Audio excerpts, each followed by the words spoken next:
Chile se prepara para segundo turno das eleições e pesquisas indicam vitória de candidato da ultradireita. Nos Estados Unidos, Partido Democrata tem vitória histórica em Miami e acende sinal de alerta entre republicanos. Navio petroleiro da Venezuela é apreendido em águas internacionais e tensão entre Washington e Caracas segue em alta. Você vai ver também. Zelensky admite possibilidade de referendo em áreas reivindicadas pela Rússia. Meu nome é Fabrício Naitz, que pela próxima meia hora nós vamos navegar juntos pelos principais assuntos do mundo. O JP Internacional está no ar.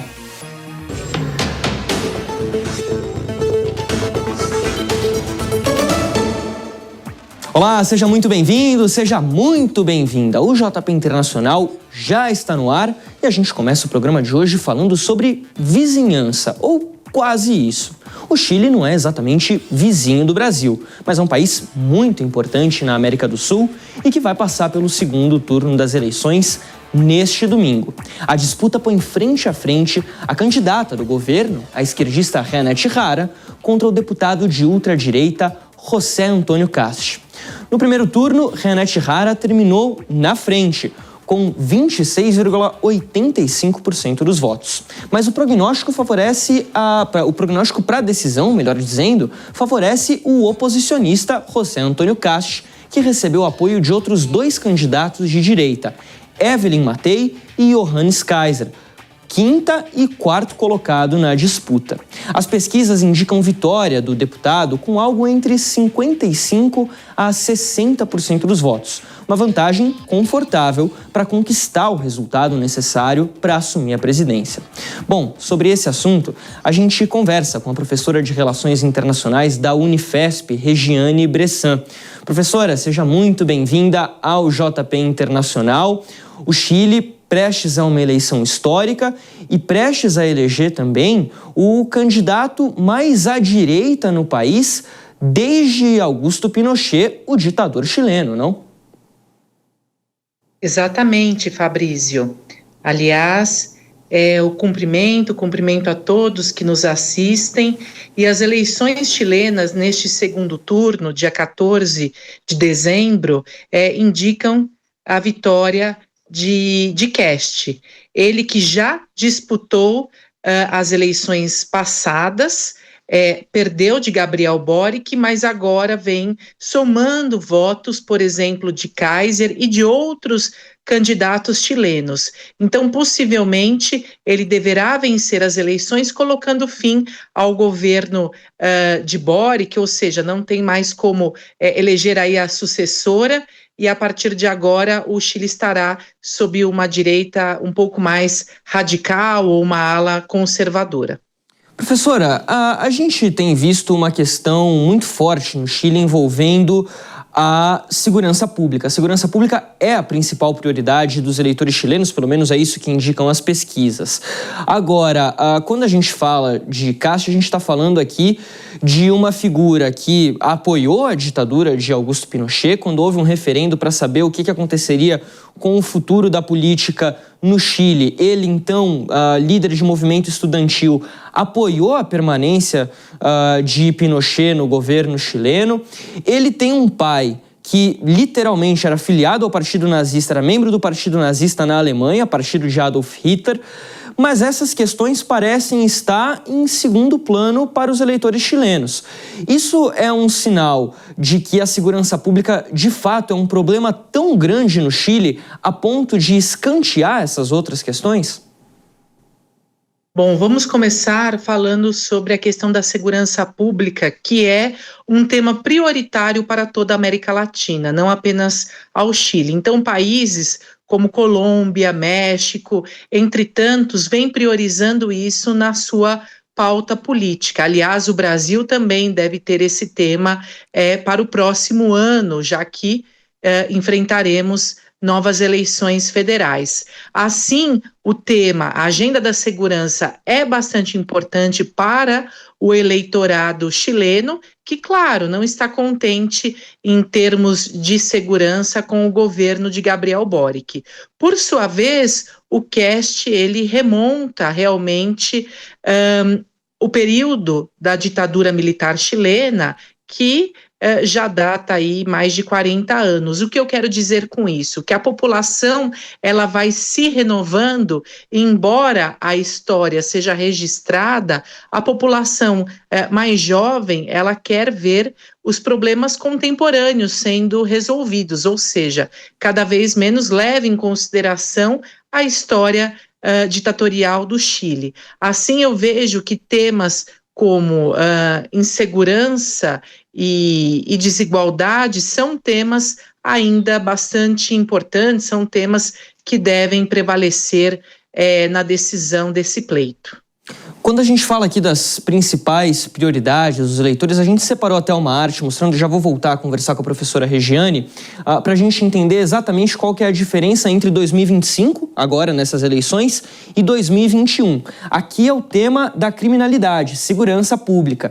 Menos de 30% dos eleitores em 2021 viam a criminalidade como o principal problema do Chile lá em 2021. Agora, isso aqui está batendo quase 50%. Imigração também é um tema cuja importância aumentou bastante para os eleitores. Desemprego também, saúde teve uma inversão, corrupção também. E aí, quando a gente fala de criminalidade, só para a gente entender aqui alguns dados, a região metropolitana de Santiago, que é a capital do Chile, teve um aumento no primeiro semestre deste ano, agora de 2025, de 42% no registro de crimes em relação ao primeiro semestre de 2015. A comparação entre 10 anos de diferença na região metropolitana de Santiago. Em outras áreas do país, o índice de criminalidade subiu 60%.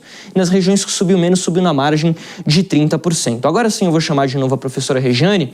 Professora, o tema de segurança pública é um tema onde a direita costuma nadar de braçada, né? Oferece soluções que geralmente são muito bem aceitas pelo público, não é por aí?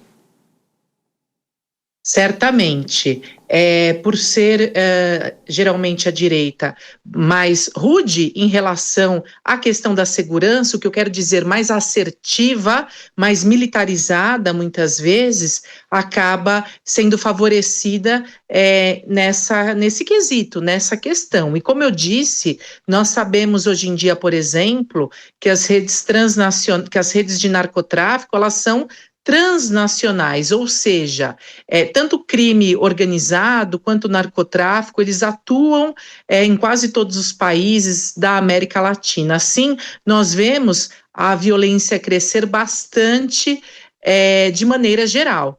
É claro que nós temos que combater desigualdade, pobreza, que são temas estruturais. Muitas vezes estão presentes nos nossos países desde a formação da nossa sociedade. No entanto, como eu disse, a população mais jovem, a população quando vai às urnas, ela leva em consideração aquilo que ela está sofrendo, aquilo que ela teme.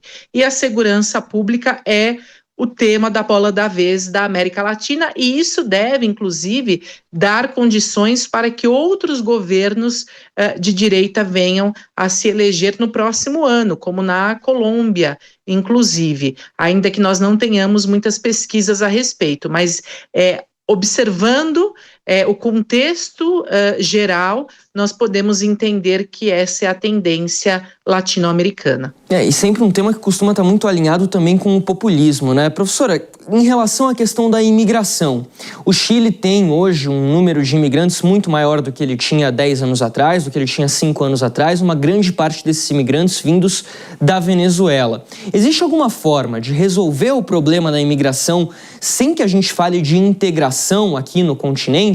Porque o que parece, a sensação que a gente tem é que basicamente cada país age de uma forma particular, cada um por si, basicamente. Há alguma forma de contornar esse problema, de acabar com esse problema sem a integração?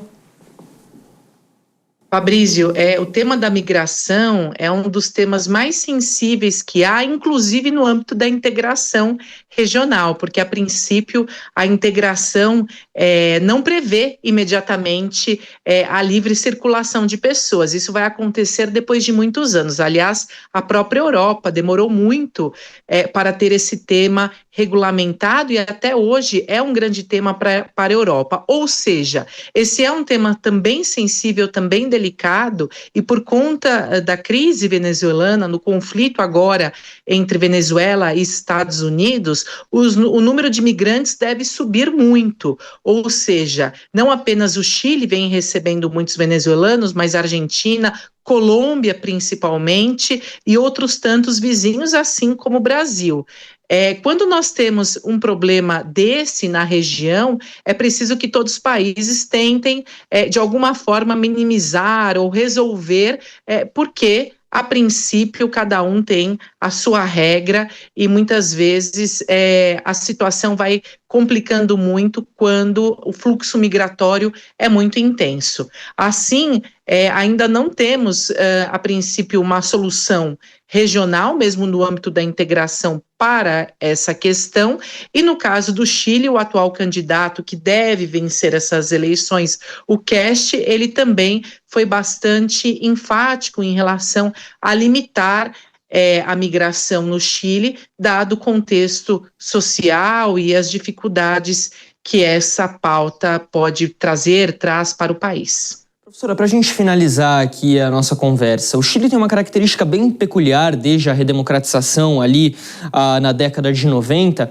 que é o da alternância de poder, né? Então, você tem um presidente de esquerda e aí depois você tem um presidente de direita, por exemplo, foi Michelle Bachelet, que é de esquerda, Sebastián Piñera voltou para Michelle Bachelet, voltou para Sebastián Piñera, agora Gabriel Boric, tudo indica que nós teremos a direita à frente do Chile novamente por mais 4 anos.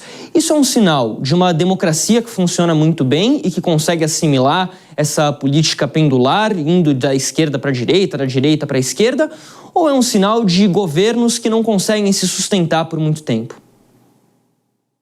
Eu entendo que as instituições fortes e uma democracia mais estabelecida no Chile, desde a redemocratização, permite essa alternância de poder sem grandes problemas institucionais. Porque se houvesse alternância e nós tivéssemos maiores problemas, já entenderíamos a relação dessa temática com a instabilidade. Eu vejo que a estabilidade permite essa alternância, mas eu preciso dizer também, Fabrício, que os governos de esquerda no Chile, tanto de Michelle Bachelet quanto do Gabriel Boric, são distintos de governos de esquerda de outros países, como, por exemplo, na Venezuela, que, aliás, já também rompeu com a esquerda há muito tempo. É um governo que já partiu para o autoritarismo.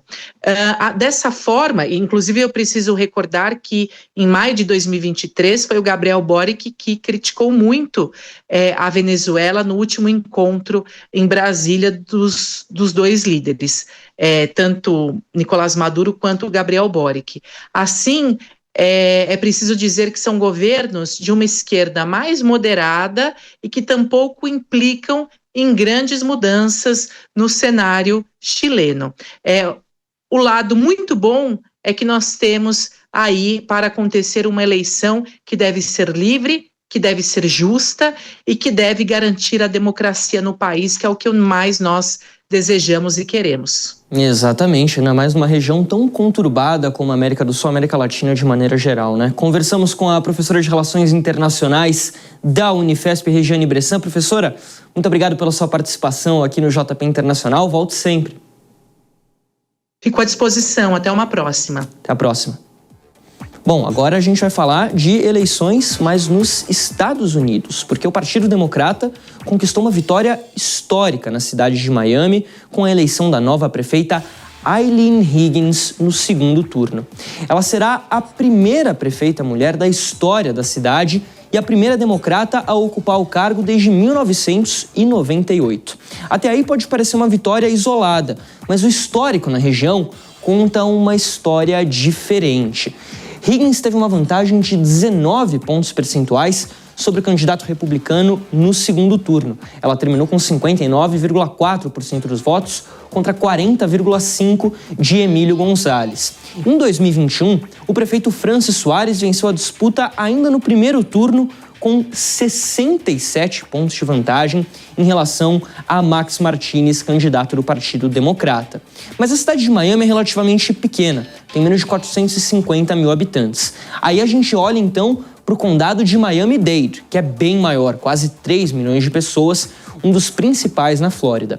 No ano passado, Donald Trump venceu a eleição presidencial no condado por 55% a 43% de Kamala Harris, a primeira vitória de um republicano desde 1988 nesse condado.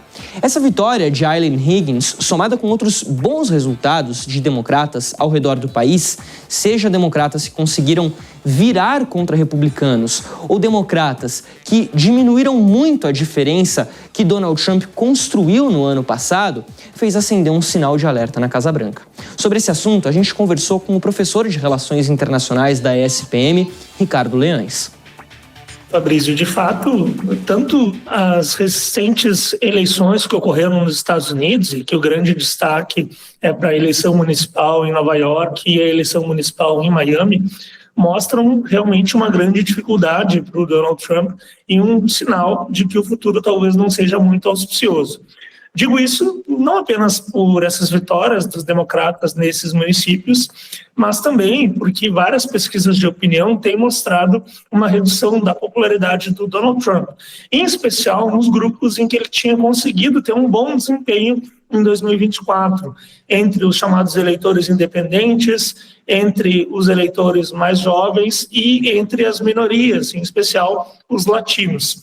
Nesses setores, a popularidade do Donald Trump está se esvaindo em 2025 por conta justamente das dificuldades econômicas e também da pressão que o governo dos Estados Unidos tem feito contra os imigrantes. Houve uma mudança que não foi percebida pela maior parte das pessoas na estratégia de campanha do Donald Trump em 2016 e em 2024. Se em 2024 se falava muito sobre os imigrantes em condição ilegal, agora em 2024 já se falava sobre todos os imigrantes, ou seja, agora há uma tentativa de retirar todos os imigrantes dos Estados Unidos, e é óbvio que isso tem feito com que a popularidade do Donald Trump diminua. E, além disso, o tarifaço e outras medidas econômicas do governo Trump estão sinalizando um cenário possível de estagflação, que é aquele cenário que os economistas chamam quando há uma recessão na economia e também quando há um contexto inflacionário. Então, embora alguns dados macroeconômicos não sejam tão negativos, como a taxa de crescimento e mesmo a geração de empregos, para a população, esses sinais negativos eles estão aparecendo, sobretudo no aumento do custo de vida e nas dificuldades para achar empregos de qualidade.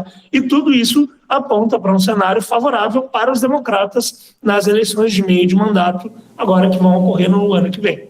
Bom, é indiscutível que Donald Trump venceu as eleições de 2024 de lavada. Ele ganhou no voto popular, também conseguiu conquistar a maioria tanto na Câmara dos Deputados quanto no Senado. Então, aonde que a coisa está dando errado? Um ponto interessante para a gente observar é a política migratória de Donald Trump, que tem colocado o ICE para ir atrás de milhões de pessoas nos Estados Unidos. Historicamente, a Flórida é ligada à população latina, principalmente de cubanos. Também nessa semana, o prefeito eleito de Nova York, Zoran Mandani, do Partido Democrata, divulgou um vídeo com instruções para o público durante abordagens da polícia migratória, reforçando esse caráter político da coisa toda.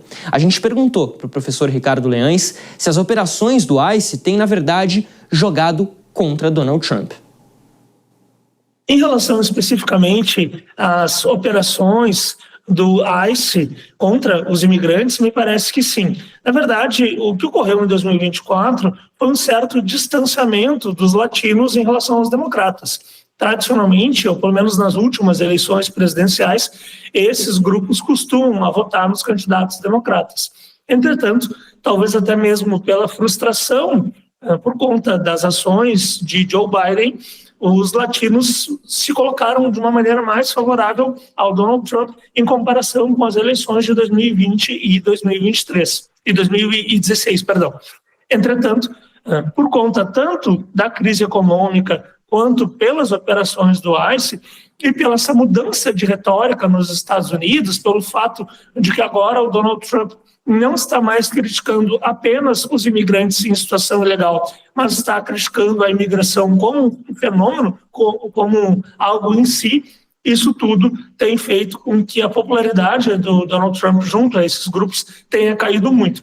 E a eleição em Miami é uma eleição bastante significativa, porque Miami não elegia um democrata desde 1990. Miami foi a única grande metrópole nos Estados Unidos que votou por Donald Trump, e ele ter perdido esse apoio é bastante significativo e mostra que ele vai ter muitas dificuldades nas eleições de meio de mandato no ano que vem.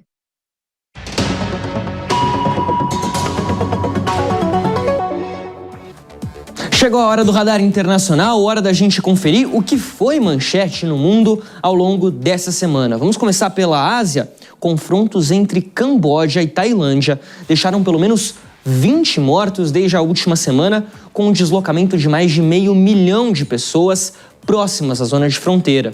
A briga retomou no último domingo por conta de uma disputa territorial que envolve a demarcação fronteiriça feita ainda na época da colônia francesa no Camboja e que escalonou em 2008, quando os cambojanos tentaram registrar um templo religioso em uma área considerada patrimônio mundial pela Unesco.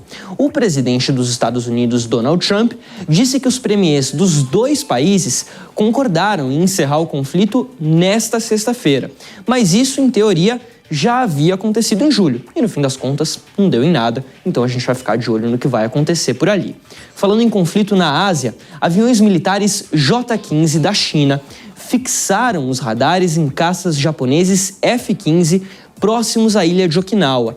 Isso aconteceu no último domingo e provocou uma reação do governo japonês, que chamou o caso de ato perigoso e enviou um protesto oficial para Pequim. Os chineses responderam, negaram as acusações e enviaram um protesto de volta ao Japão, ordenando o fim imediato do que eles chamam de manobras perigosas para perturbar exercícios e treinamentos militares normais da China. A relação entre os dois países, melhor dizendo, tem piorado desde que a nova primeira-ministra japonesa, Sanai Takaichi, sugeriu uma possível intervenção militar em caso de ataque de Pequim contra Taiwan. Dois países, Japão e China, que têm uma rivalidade histórica. Agora a gente vai para os Estados Unidos, lá para Hollywood. A Paramount lançou uma proposta de 108 bilhões de dólares pela compra da Warner Bros. Discovery nesta semana, superando a oferta feita pela Netflix na última semana, que já havia sido aceita. A negociação tem provocado repercussões em Hollywood e também em Washington, com risco de que uma eventual compra pela Netflix possa acabar com a concorrência no setor e diminuir a relevância das estreias de filmes em salas de cinema. A questão política também envolve os canais de TV a cabo do grupo da Warner, que envolve redes de notícia. A aprovação da venda depende do FCC, que é o órgão regulador de telecomunicações dos Estados Unidos, e Donald Trump está de olho nisso tudo. Vamos virar a página do Radar Internacional? Agora a gente vai para a Oceania. A Austrália se tornou o primeiro país da história a proibir o acesso às redes sociais para menores de 16 anos de idade. As empresas precisam excluir as contas de usuário abaixo dessa idade ou podem receber multas de até 180 milhões de reais. O governo alega que a medida serve para proteger crianças e adolescentes de algoritmos predatórios que incluem assédio, sexo e violência. Aqui no Brasil, a proibição de celulares em sala de aula, a princípio, tem dado certo. Vamos ver o que acontece lá na Austrália. Agora a gente vem aqui para a América do Sul. A tensão entre Venezuela e Estados Unidos segue alta. Maria Corina Machado chegou em Oslo, na Noruega, para receber o Prêmio Nobel da Paz. Não chegou a tempo da premiação, mas ainda assim foi homenageada no país europeu. Já um navio petroleiro venezuelano foi apreendido em águas internacionais pelos Estados Unidos, na primeira operação do tipo desde que o destacamento da Marinha norte-americana começou. E 3 sobrinhos de Nicolás Maduro foram sancionados pela Casa Branca. A expectativa é que Washington tente sufocar o governo venezuelano até que Nicolás Maduro deixe o país, sem a necessidade da entrada de tropas no território venezuelano. E aí Maduro iria, provavelmente, para a Rússia ou para Belarus, 2 países com quem o governo venezuelano tem boas relações e tem tido contato nas últimas semanas. Falando em América Latina, atenção também em Honduras, que deve ter recontagem dos votos na eleição presidencial. O processo todo teve denúncias de irregularidades e interferências, incluindo por conta de falas de Donald Trump, e pode acabar sendo anulado. Com 99% das urnas apuradas, o candidato conservador Nasri Asfura, ex-prefeito de Tegucigalpa, a capital hondurenha, e apoiado por Trump, tinha uma vantagem de 42 mil votos sobre Salvador Nasralla, do Partido Liberal. A recontagem deve envolver 15% do total dos votos e o resultado final precisa sair até 30 de dezembro ou o Congresso pode declarar a eleição como nula e realizar uma nova disputa. Radar Internacional volta na semana que vem com muito mais notícias.